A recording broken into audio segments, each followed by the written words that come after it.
I fear failure. I mean, failure is one of my main fears, and there are a lot of things I fear, but I have learned to put on a face and sometimes overcompensate, and sometimes it's not emotionally healthy, but other times that fake it till you make it approach, it just becomes muscle memory.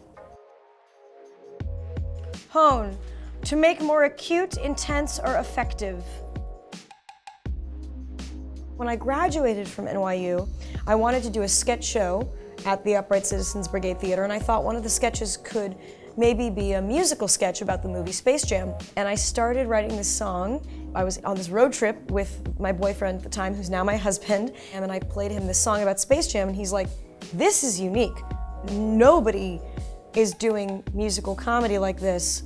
And once I started doing more of it to kind of fill that hole that no one else was doing, I loved it.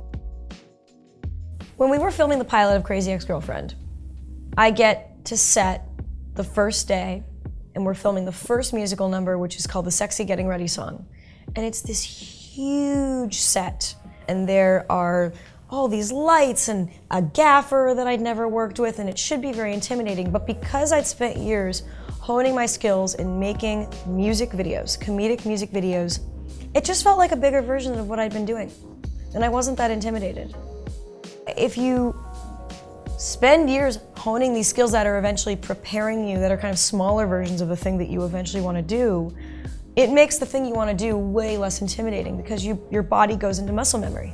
Especially when you start to learn sketch, it can feel almost mathematical, and you can really break down the beats by like, okay, well, what's the point of this beat? What's the point of this joke in the sketch? And you really, really, really get into those fine, fine details. I think craft really is about getting into those nitty-gritty details. That's what a creative voice is. A creative voice is, what do you want to say to the world? What's the story you want to tell that you feel like hasn't been told?